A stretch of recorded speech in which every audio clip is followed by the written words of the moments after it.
Hello and welcome to the very first episode of the Voiceover Talks podcast. My name is Scott Tunnix. I am a voiceover artist from the UK and creator of the Voiceover Talks podcast series. Now, one of the most fascinating things I find when talking to other voiceover artists is finding out about how they found voiceover, how they formed their careers, and how they moved into the particular area of voiceover that they're in. Everyone's story is so different and each path is so unique, and everyone has different goals and aspirations, and that's why I wanted to create this podcast. To talk to other voice actors about their own voiceover journeys, to share their insights, and to talk about the industry as a whole, where it's been, where it is, and where it's going, and hopefully to have some fun along the way. Each week, I'll be talking with and interviewing a range of voiceover artists and voice actors from around the globe to find out about who they are, what their journeys into voiceover look like, sharing advice, stories, and insights on a whole range of industry topics. In this week's episode, we have a brilliant guest who I'm really excited to talk to. She is an absolutely fantastic actor, singer, YouTube creative, theatre performer, and voiceover artist. It is, of course, the wonderful Anna Chloe Moorey. And before I bring her on, I just wanted to play a short clip of some of her animation work, which is an area of voiceover that she absolutely excels in. I mean, she is fantastic across the board, but when it comes to animation and character voices, she has just such a fantastic range. So take a listen to this. Barnaby! Oh, thank goodness! Something horrible has happened! Oh no! I'm stuck! So you think you're tough? How about you spell that for me in your own sweat? Drop and give me 20! I know the previous plan wasn't an absolute success, but this is totally different. Oh, and don't say anything about it, but there's this tall guy named the Scarecrow, and he's crazy violent and has spikes for arms. He's never been to trough water, but I don't know, he might be later today. We'll see. What? Nothing, go train them. Go, go, go! I just need to add a dash of this, and oh yes, a swirl of that, and of course a sprinkle over the top, and voila, perfection. Wow, what an incredible voice. Anna, welcome to the show, and thank you so much for coming on to chat with me today. How are you?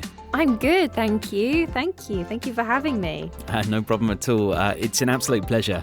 So, Anna, we've just had a listen to a short cut down of your animation reel, and we'll come back to that a little bit later on. But to start us off, just tell us a little bit about who you are and what you've been working on recently.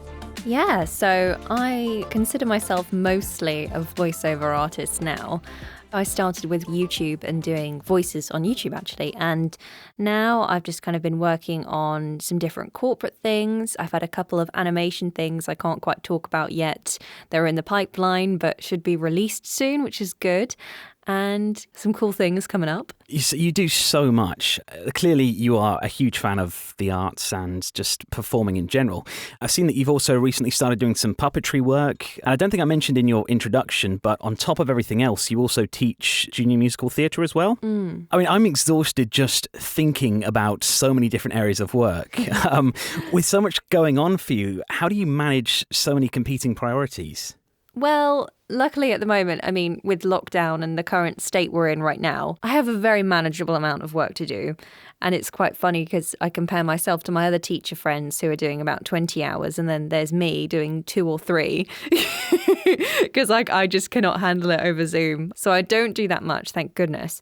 But yeah, I think getting the priorities sorted is still something I'm getting to grips with for sure. And I know that I can kind of pour myself into one project and then be like, oh no, wait, I've got to do this. And just, it just is hard to try and get that balance sometimes. But it is. And it's part of the nature of the work, isn't it? I mean, yeah. With any sort of performance work, there's peaks and troughs, isn't it? For Sometimes sure. all the projects coming at once and you've got loads and loads to do. And there are quiet periods where you can focus on other areas a little bit more. Do you have an area that you consider then to be like your main focus or your main sort of long-term goal career-wise? I would say, yeah, voiceover is the main thing, I think, for me. I mean, I love musical theatre and I love singing. That's always going to be something that's really important to me. But in terms of goals, I think definitely voiceover. And like my dream is to be on a UK animated show. That would be my absolute dream. Or to sing a song as a character on an animated show or film would be...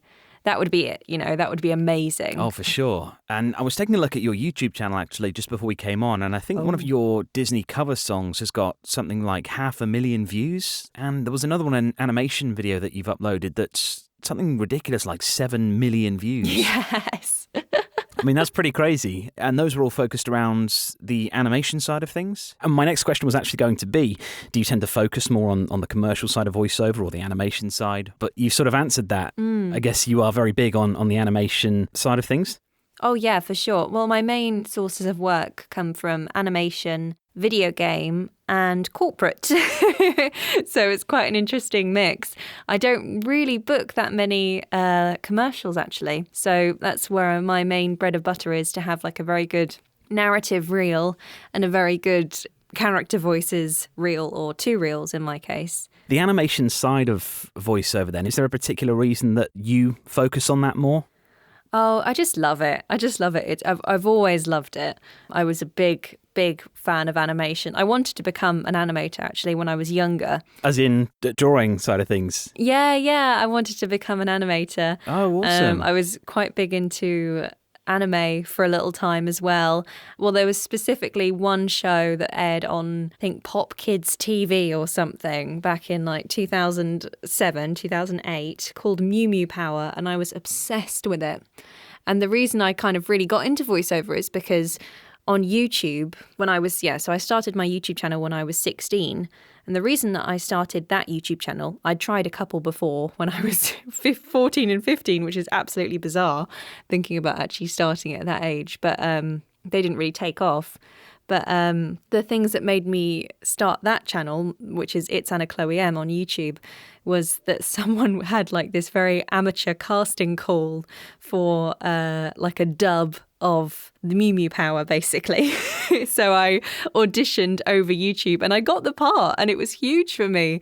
I got the part of one of the characters that I liked. Not actually my favourite character, but the one that I thought I could do a good voice match of, and I got it. And I was like, oh. And of course, nothing ever happened with the project. Oh, no.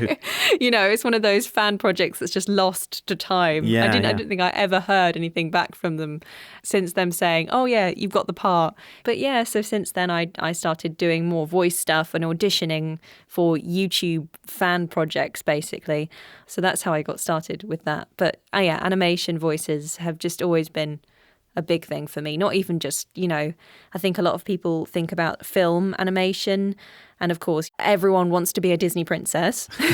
Of course. even the boys. But so I feel animation has just always been an amazing thing for me, and I've always loved it. Oh, that's awesome. And I love hearing about how other voiceover artists discovered the world of voiceover, or how they came to be working in the industry. Everyone's story is often so different. I mean, schools, at least here in the UK, often teach drama, dance, music, all that sort of stuff as part of the curriculum. But for a lot of people, voiceover is something they've never even thought about, or something they figured could actually be a career option. So it's really interesting to hear how you started. Yeah, I did start just for fun, and I have social groups with friends, or I had social groups with friends in my teens where we would, do voices and improv with each other online. Those were my teen years, basically. But yeah, I think it's funny to say, some people haven't thought about the voice side of voiceover, or the voice-over side of the acting industry, we could say. But yeah, it was always just something really important to me. Like, I grew up watching a lot of Barbie films as well, and I would just always mimic Barbie's voice, and I still do today. I just love it. Yeah, like mimicking is how a lot of people have got started as well. They just have so much fun mimicking voices they hear on TV and trying them out for themselves. And yeah. I used to record all of my voices and all of my stuff whenever I did fan projects or just like very early things starting out. I would record them all on my mum's computer. So she would have all these recordings, like she'd be listening to her music on iTunes, and then suddenly she'd just hear me going, oh, and bless her, because she said, oh, you weren't very good to start, but I didn't tell you because I didn't want to discourage you. So she was always very supportive of me, and I think that was very nice to have that. I didn't think you were that great, but, I love you, and I thought you could be great, so I didn't tell you. Well, the honesty is important as well, but yeah. So it has been a journey. So that's how long I've been in the game, and you could say. But yeah, so I did have a turning point a few years ago where I was like, actually, I think I am going to take this a bit seriously. People tell me that I'm good, who I've worked with, and I've had a couple of commissioned projects. And I thought to myself, there's no reason why I can't pursue this properly and actually do the things that I've thought about doing, or voicing those princesses or Barbies or all that stuff. And so I thought, okay, let's just get out there. So what was your first setup like then? When you first started taking it seriously, were you working from home or did you start by going into studios or? I started off with a Blue Yeti microphone, which I wouldn't necessarily recommend because... Do you know what? I did exactly the same. I started with the Blue Yeti as well. I used to love the Blue Yeti. I still have it. I still use it. Well, mine takes pride of place on my windowsill. It's like a little monument to when I first started voiceover. Yeah. I mean, it's a perfectly fine microphone for when you're first starting out, but I guess as your career progressed, you started to look at other gear and other equipment. Yeah, so I had the Blue Yeti for about 3 years. So like from 16 to 19. And then I bought myself the Rode NT1A. I had like the most typical milestones of voiceover I did exactly artists. the same. I've literally gone Blue Yeti, Rode NT1A, and then I took a recommendation from someone and now I have an Aston Origin. So that's what I've been rocking for the past, I think, 2 years, actually. It's funny you say that. I did exactly the same thing. I think it is quite a typical microphone progression. Yeah. I started with the Blue Yeti. I then moved to the Rode NT1. And just a few weeks ago, I upgraded to the TLM 103, which again is a very typical sort of progression. Yeah.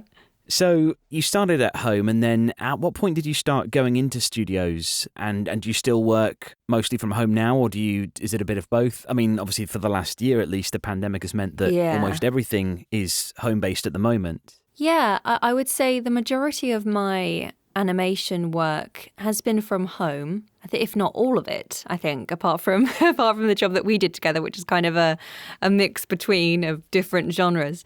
But mostly I record animation stuff and gaming stuff from home, apart from when I did Total War, Warhammer 2. That's when I went into a local studio, and then was directed remotely because it was during pandemic, and that was really cool. For corporate stuff, it's kind of been a bit of both. Obviously, yeah, I haven't been to a studio apart from the Warhammer gig over the past year. So do you prefer working from home or do you prefer going into a studio to work? I think I much prefer going into a studio to work because so much of the pressure is off you in terms of the technical side of things. And I'm just the kind of person who will obsess over things if they don't quite sound right. So the idea that someone else is there to handle that, like a sound engineer, is a huge, huge relief. And also I don't have to edit it. I don't have to touch the file at all. I hate editing. I hate it, but I can do it. I don't like it. But the idea that you can just walk in and you have I choose being directed or in an in-person session. Definitely. It's nice, isn't it, to have that instant communication as well. Oh, yeah. Is this what you're looking for? Do you want me to try it like this?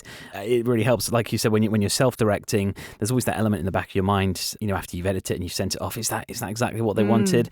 Are they going to come back and want some changes? But equally, personally, I really like working from home because the pressure's off a little bit in terms of, right, now you've got to perform, go. And then... But I like that. I like having the switch be turned on and just having that moment to be like, okay, I'm here, let's go. Whereas at home, sometimes I feel a bit harder to get into that at home, especially in my home, because I've got a studio outside of my home.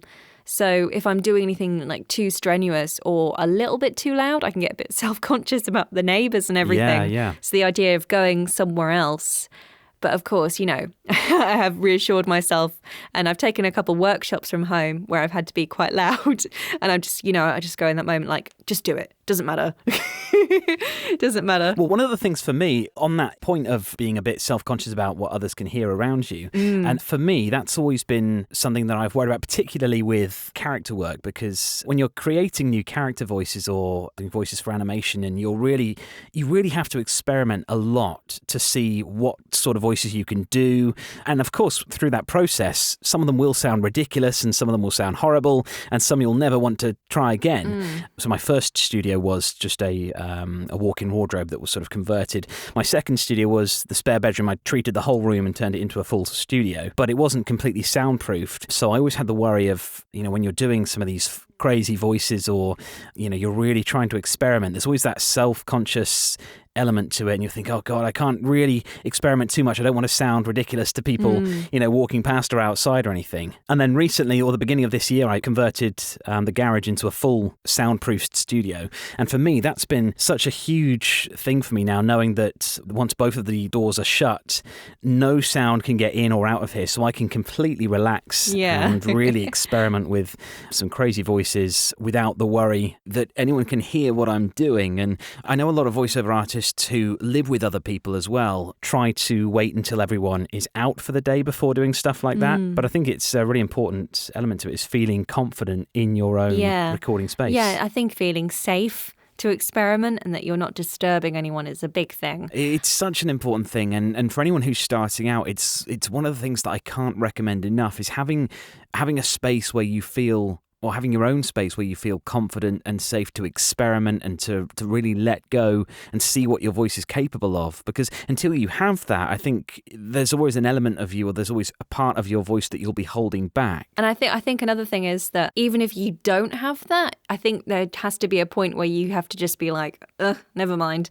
Where if you have to record, if you find yourself in a situation where you're like, oh, I'm a bit worried, you can often hear when people are holding back. Yes, absolutely. And that's a huge thing. So you do have to really give it when people say give it. Yeah, absolutely. You make a very good point there about the fact that you do need to get used to going outside of your comfort zone, because when you do go into a studio, it might be something that you've auditioned for and they said, yeah, we like that, but then you get into the studio and they say, actually, can you try it like this? Or how about we go in the complete opposite direction? And then you kind of are in that situation where the pressure's on and you need to instantly adapt and try something new that you might not have tried before. So it's good for experimenting with certain things, but you do still need to have that ability to, like you said, turn the switch on and just go for it when you're asked to. For sure.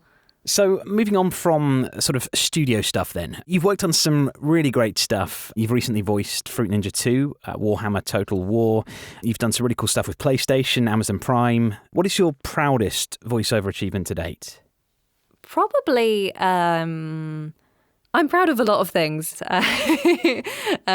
One proud thing I can say is that I got to go to a BFI screening. Oh, awesome. It had an animation with my voice in it, which was really cool. Got to stand on a little tiny red carpet in the little behind the scenes area. It wasn't like a walking in red carpet, but I was like, there's a red carpet. I'm taking a picture on it. It's like a red rug. A red rug. So I had to take a picture on that.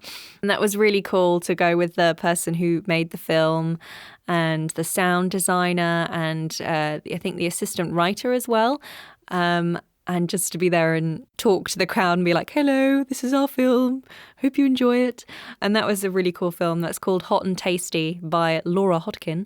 And it's a really, really good film. It's a bit sweary. So if you're not into that or you're young, probably don't watch that. But it's hilarious. It's basically about two drunk girls who go out for a night out and end up in a chicken shop where some murderous activity is happening, but they're completely oblivious to it. That sounds awesome. Yeah, it was really cool to do the Warhammer work as well. That was really, really cool to actually see come out as well. I saw a trailer and I was like, I think I can hear my scream in the background because I've got a very distinctive scream. It's true. Maybe we'll get you to demo that later for us. So who do you play in Warhammer? I play a Spellweaver character. So I think the role's split between me and another actress. So I found me and I recorded me. So I'm actually going to release some clips on my social media soon. I just need to get a bit better at the game because I don't know how to navigate it. It is an absolutely huge game. And if you're into gaming as well, then it's even better. I'm a big gamer myself. But even so, that I've done some games where my voice has been used so far into the game, I'll email the developers and say, hey, where do I find my voice in this game? And they're like, oh, it's like level 97 or something after you've done X, Y, and Z quests. And then I'm like, do you know what? I'm just going to have to live with the fact I'm probably not going to get to hear it. So sometimes you can search YouTube clips and see if anyone's got that far. Oh, the amount of hours I've watched or it's just in my YouTube history of gameplay videos with no commentary, just me trying to find where I am in this game is quite amazing, actually. But yeah, and Fruit Ninja 2 was really, really cool as well. I'm really looking forward to hearing that or playing and hopefully being able to spot you. Yeah. No, it's just one of the playable characters. She's a very, very cute character. She's got like little fox ears and she makes lots of sounds and like kind of yeah, that. I think my boyfriend hears all sorts of weird things going on in here. I had to do another thing the other day, which was for an online animation channel called Mashed. And I told my boyfriend, I have to do some moaning for Mashed. But don't worry, it's comedic moaning. It's not what you think. It's for comedy. But yeah, I've always been a big fan of comedy as well and being funny. I think being funny has always been a bit more important to me than being super dramatic and all of that. And that really comes across in your stuff as well. I mean, the animation reel that we had a listen to earlier, your voices are just so much fun and there's so much energy in them. And I've heard you do, really serious and dark, evil voices as well. But, a lot of the stuff that you do is just so much fun. And like you said, if you're a big fan of comedy and being funny, it just really helps shine through in your voice. Yeah. Well, I think that's what animation is. It's all about, so much of it is having comedic timing, especially for TV animation. If you don't have comedic timing, you're going to find it very hard. Yeah. But it's something that can be learned. And I was very lucky that through my experience starting in online animations, I did get a bit of a crash course in comedic timing with working with these different animators. And that's been like so helpful to me. Oh, for sure. What's the one thing you wish you'd have known when you started your career in voiceover? I feel like I'm going to answer this question in A and B. No, go ahead. I feel like I want to hear from like 30-year-old me talking to me right now. Like, I'd love that. I'd love 30-year-old me to just tell me all the things that I can do. But if I was going to do the reverse and talk to 16, 17, 18-year-old me, I think if I was going to say something to myself, again, just don't be so hard on yourself. That's what I'd say. But career-wise, just get learned up. I think the moment that you feel you know too much, and the good thing is I haven't felt like that.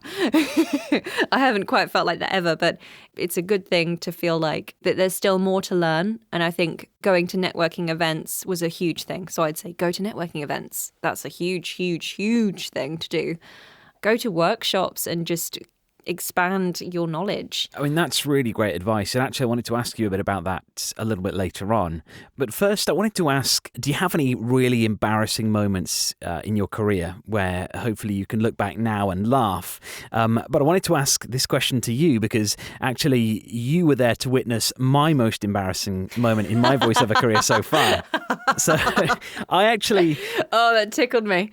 I actually met Anna at a studio back in 2019, I think. Yeah. And we'd been cast in a TV commercial together, and we were recording at the Sound Room in London. And they have some beautiful studios there. And on the engineers' side, they had this really fancy waiting area, or like a viewing box, with a couple of screens where the directors can sit in and watch the session through the TV screens, with cameras actually in the booth itself. And it all looked really fancy. And it was actually my first time in an external studio. Everything I'd done prior had been from my home studio. So we went in, we had loads of fun in the session went great. And then afterwards, Anna and I were talking to the sound engineer, and obviously I was a bit overexcited about being in a real studio for the first time. So I asked Anna if she could take a photo of me recording in the booth, and the engineer was cool with that. So I ran back into the studio, tried to swing my rucksack down to put it on the floor to sit back at the desk where we'd been recording. And with my bag, I knocked a big glass water bottle all over the equipment and the interface, the microphone. I was absolutely distraught. I was so embarrassed. And I was just taking pictures.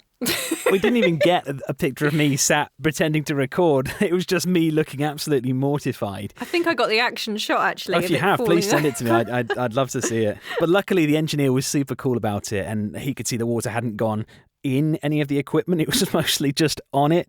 And it was, we'd just been like gawking over the mics before. It might have been like a U87 or something.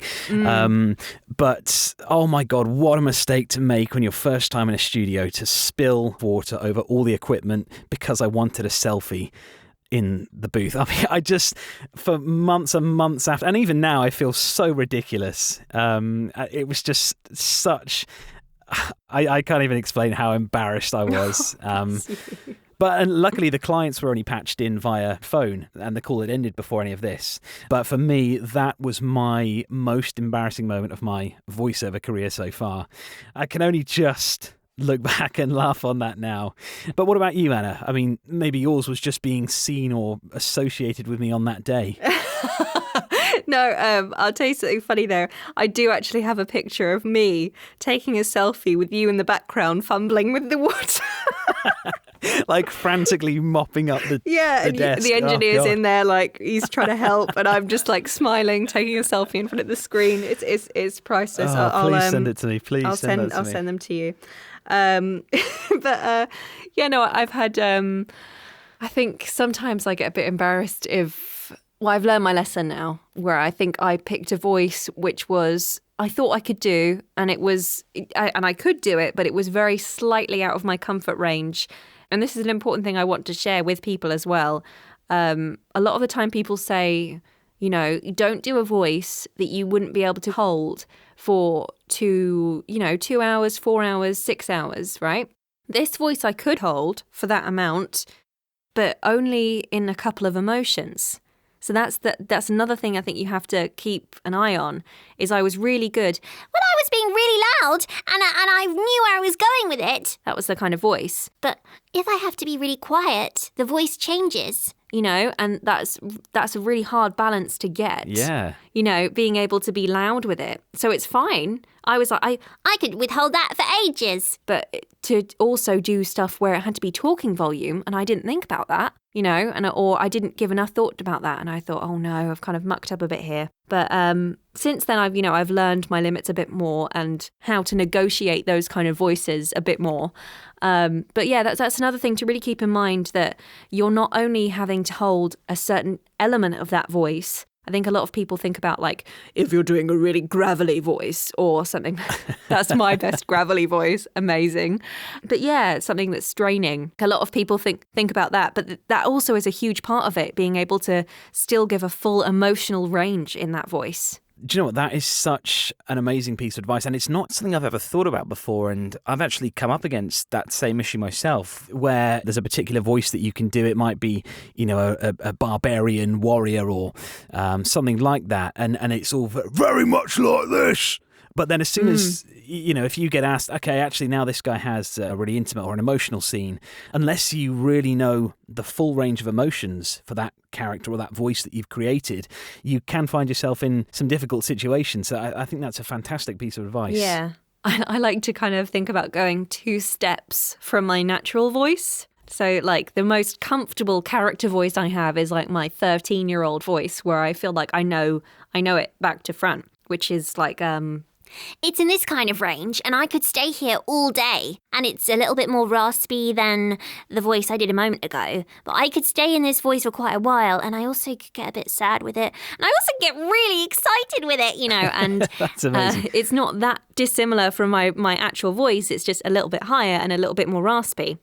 So having 2 or 3 steps away from your natural voice is a good gauge for animation, I would say.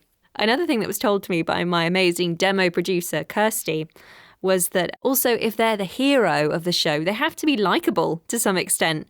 And that's another thing you have to play into your voice. Like, they can't sound too evil. Like, even if you're playing an evil villain who's the hero of the show, they can't sound too evil. They have to have a likable quality to their voice. So that's another thing to throw on to all this other stuff you're already doing. The list never ends, does it? But some more fantastic advice from you there. What do you think is the hardest thing about working as a voiceover artist? I would say stamina and just keeping going is the hard thing. I know I've been plagued with thoughts recently about, like, what am I doing? Am I doing the right thing? I don't know. And I think a lot of creatives feel that quite a lot, And it's hard to feel like you're doing the right thing. So I'd say that's the hardest thing, keeping your feelings in check, because it is hard. I think it's really hard when you're in a career where you have to perform, where performance is a huge part of it. And what performance asks from you a lot of the time is to be vulnerable. And it's really hard to keep being vulnerable, really hard. So you have to really look after yourself so that you can keep being vulnerable. You know, you go out there, you're like, here's like a piece of myself. Sometimes, you know, when a project really means a lot to you, you know, absolutely. here is a piece of myself that I've cut off myself, you know, well, not like that, not literally, but, you know, here's a little piece of my heart that I give to you.